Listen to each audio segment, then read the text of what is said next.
Baik, Assalamualaikum warahmatullahi wabarakatuh.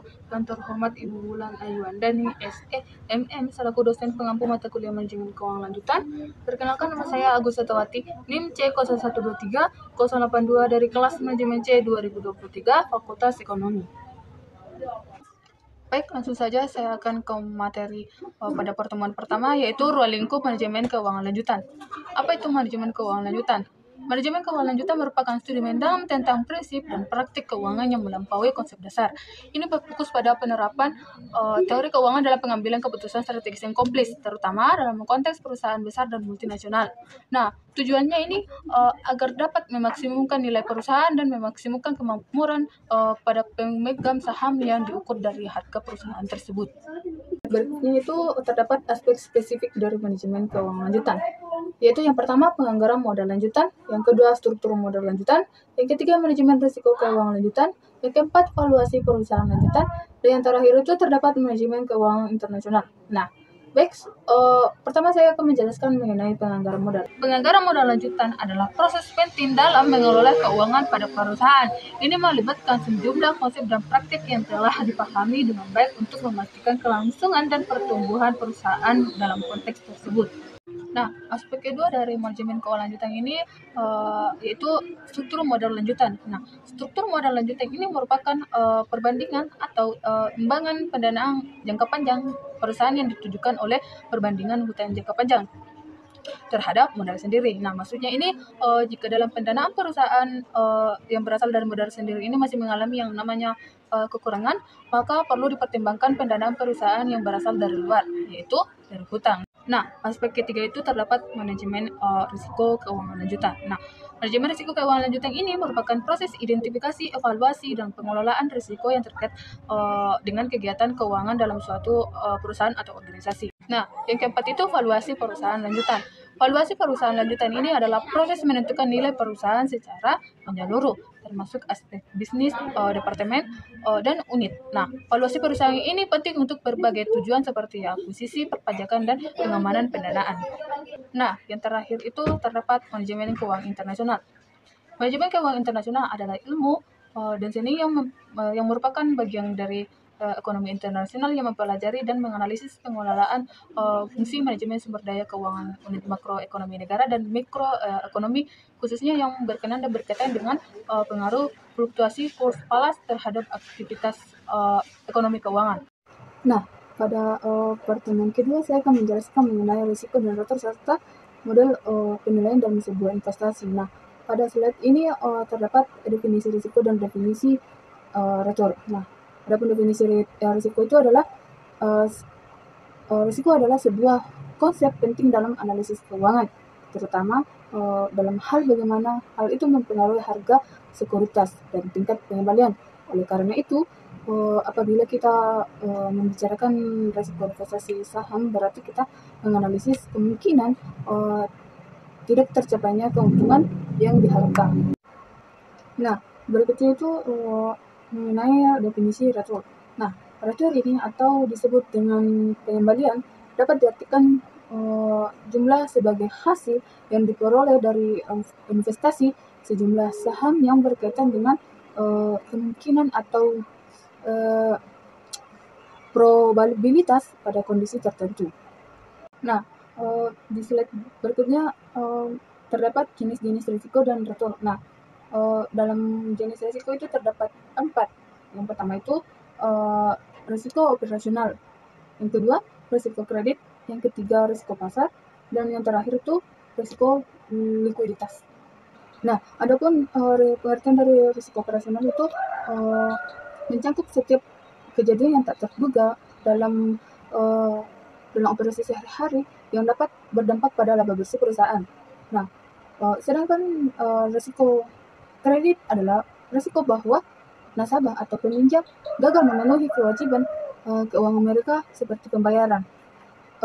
Untuk risiko pasar itu berkaitan dengan pasar modal dan pasar keuangan secara keseluruhan, seperti risiko di sektor tertentu atau dampak geopolitik pada kondisi ekonomi makro. Nah, yang terakhir itu risiko likuiditas. Nah, risiko likuiditas ini agak mirip dengan risiko kredit, di mana organisasi tidak dapat memenuhi kewajiban atau keuangan untuk melakukan pembayaran karena kekurangan uang tunai atau dana. Nah, selanjutnya itu jenis retur. Nah, jenis retur ini terdapat dua. Yang pertama itu ada bunga. Nah, bunga ini investasi seperti rekening tabungan atau obligasi yang memberikan imbalan hasil berupa bunga kepada investor. Yang kedua itu dividen. Beberapa produk investasi seperti saham memberikan dividen kepada investor sebagai bagian dari keuntungan atau laba yang dihasilkan perusahaan. Nah, metode yang kita bisa gunakan dalam penilaian sebuah investasi itu ada 5. Nah, yang pertama metode accounting rate of return.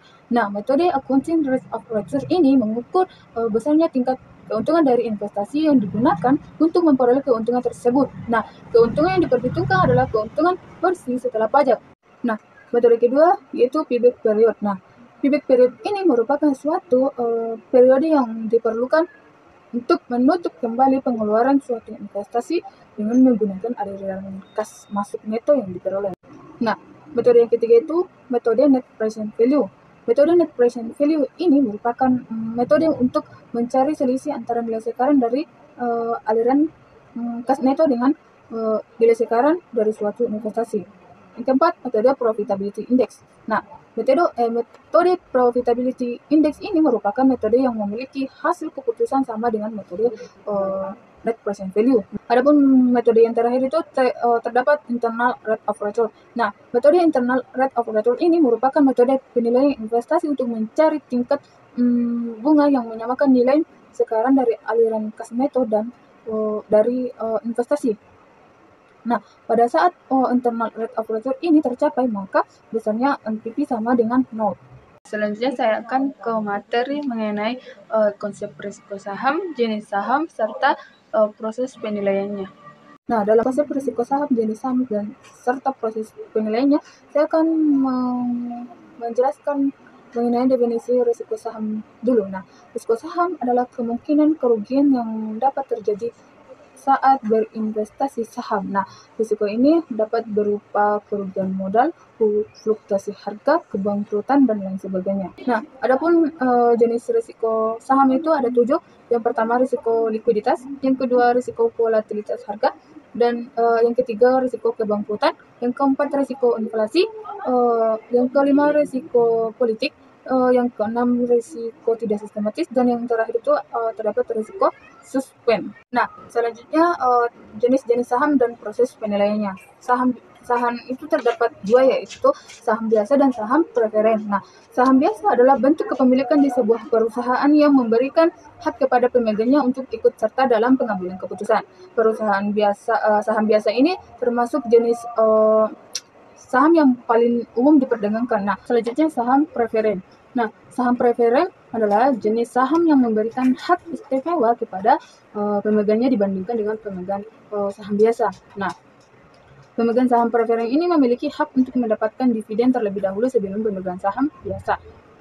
Selain itu, pemegang saham ini juga memiliki hak atas aset perusahaan jika perusahaan mengalami kebangkrutan. Nah, dalam proses penilaian saham, kita dapat menggunakan metode penilaian saham. Nah, terdapat beberapa metode yang umum digunakan dalam penilaian saham, yaitu yang pertama metode diskonto cash flow. Nah, metode ini menghitung nilai intrinsik saham dengan mendiskontokan semua aliran kas yang diharapkan di masa depan dengan diskonto tersebut. Nah, adapun metode kedua itu terdapat metode relative valuation. Nah, metode ini membandingkan nilai saham dengan saham-saham sejenis di pasar. Metode ini menggunakan rasio keuangan seperti price to earnings ratio dan price to book ratio. Nah, adapun metode yang terakhir itu terdapat dividen diskonto model. Nah, metode ini menghitung nilai intrinsik saham dengan mendiskontokan semua dividen yang diharapkan di masa depan. Metode ini hanya berlaku untuk perusahaan yang membayar dividen. Nah, selanjutnya saya akan ke pertemuan kelima dengan materi konsep risiko obligasi, jenis obligasi, serta proses penilaiannya. Nah, adapun risiko obligasi adalah potensi kerugian yang dapat terjadi ketika berinvestasi pada obligasi. Nah, Risiko-risiko ini dapat berupa risiko suku bunga, risiko gagal bayar, risiko likuiditas, risiko reinvestasi, risiko maturitas, dan risiko inflasi. Nah, slide berikutnya itu terdapat jenis-jenis obligasi. Nah, jenis-jenis obligasi ini ada 6. Yang pertama itu debentur. Nah, debentur ini merupakan hutang jangka panjang tanpa jaminan karena debentur tidak dijamin dengan kekayaan. Perusahaan pemegang debentur menjadi kreditur umum perusahaan pada saat perusahaan likuiditas. Oleh karena itu, investor akan melihat kemampuan menghasilkan laba perusahaan sebagai penjamin. Nah, yang kedua itu debentur bernilai rendah.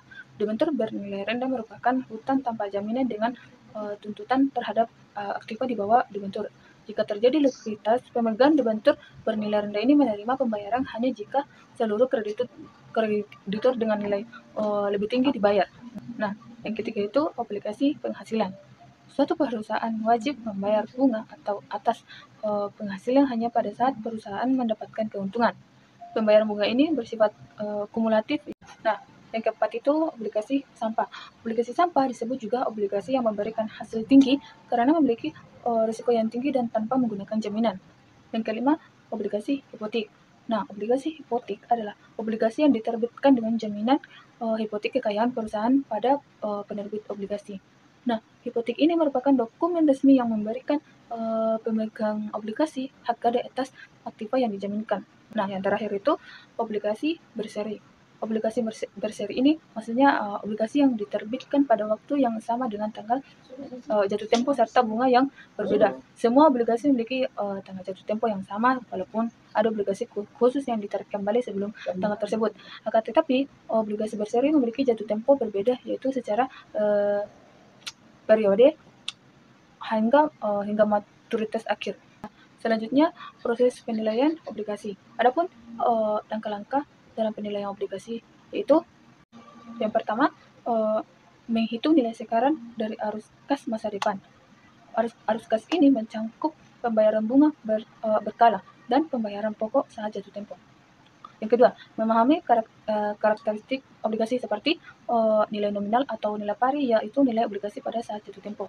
Yang kedua, tingkat kupon, yaitu tingkat bunga tahunan yang dibayarkan kepada pemegang obligasi. Yang terakhir, tanggal jatuh tempo, yaitu tanggal ketika obligasi mencapai jatuh tempo. Yang ketiga, mempertimbangkan peringkat kredit dan peran agensi penilaian kredit. Yang terakhir itu menggunakan kurva imbal hasil spot tahunan untuk memperkirakan harga atau nilai obligasi. Dalam proses penilaian obligasi ini kita dapat menggunakan dua metode, yaitu metode singkat dan metode nilai sekarang. Nah, maksud dari metode singkat ini sebenarnya digunakan untuk menghitung yield to maturity, yaitu hasil yang diharapkan apabila suatu obligasi dimiliki oleh investor sampai tanggal jatuh temponya. Nah, metode kedua itu metode nilai sekarang. Dalam metode ini, yield to maturity yang diisyaratkan oleh investor merupakan biaya modal yang dikeluarkan oleh emitmen atau perusahaan yang mengeluarkan obligasi. Nah, selanjutnya saya ke pertemuan ke-6 mengenai konsep risiko reksadana, jenis reksadana, serta proses penilaiannya. Reksadana adalah alat investasi yang berguna untuk menghimpun data dari masyarakat untuk selanjutnya diinvestasikan dalam produk keuangan atau portofolio efek oleh perusahaan manajer investasi atau yang disebut dengan MI. Nah, adapun risiko reksadana adalah kemungkinan kerugian yang terjadi saat kita berinvestasi di reksadana. Nah, risiko ini dapat disebabkan oleh berbagai faktor seperti fluktuasi pasar, kondisi ekonomi, dan kinerja perusahaan. Nah, untuk jenis-jenis reksadana itu ada 4. Yang pertama reksadana pasar uang, yang kedua reksadana pendapatan tetap, yang ketiga reksadana campuran, dan yang terakhir itu reksadana saham. Nah, selanjutnya saya akan ke proses penilaian reksadana. Nah, penilaian reksadana umumnya dilakukan oleh manajer investasi atau MI yang mengelola reksadana tersebut. Nah, adapun penilaian reksadana yaitu pertama pengumpulan data. Nah, manajer investasi harus mengumpulkan data tentang aset yang dimiliki reksadana seperti saham, obligasi, dan aset lainnya. Proses yang kedua itu penilaian aset. Manajer investasi harus menilai setiap aset yang dimiliki reksadana berdasarkan data yang telah dikumpulkan. Nah, proses yang ketiga itu perhitungan nilai aktiva bersih. atau NAB. Setelah semua aset dinilai, manajer investasi harus menghitung nilai aktiva bersih reksadana dengan menjumlahkan nilai semua aset dan membaginya dengan jumlah saham reksadana yang beredar. Nah, proses yang terakhir itu pelaporan. Manajer investasi harus melaporkan nilai aktiva bersih dan kinerja reksadana kepada investor secara berkala. Selanjutnya saya ke pertemuan terakhir, yaitu konsep-konsep dan perhitungan biaya modal. Nah, adapun definisi biaya modal itu adalah biaya real yang harus dikeluarkan oleh perusahaan untuk memperoleh dana baik yang berasal dari hutang, saham, preferen, saham biasa maupun laba ditahan untuk mendanai suatu investasi atau operasi perusahaan.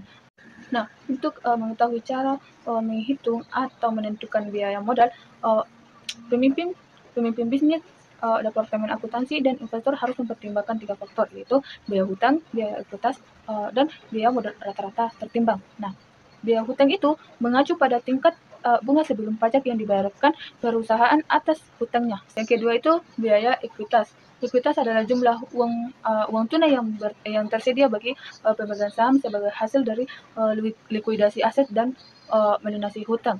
Dan ini juga sangat penting untuk kesuksesan jangka panjang perusahaan. Yang terakhir itu biaya modal rata-rata tertimbang. Nah, biaya modal rata-rata tertimbang ini adalah metode yang paling umum untuk menghindari modal. Ini sama dengan rata-rata hutang dan ekuitas perusahaan dari semua sumber. Nah, itu saja materi mengenai konsep-konsep dan perhitungan biaya modal. Nah, semua materi sudah saya jelaskan. Lebih kurangnya mohon dimaafkan. Wabillahi taufiq wal hidayah. Wassalamualaikum warahmatullahi wabarakatuh dan terima kasih.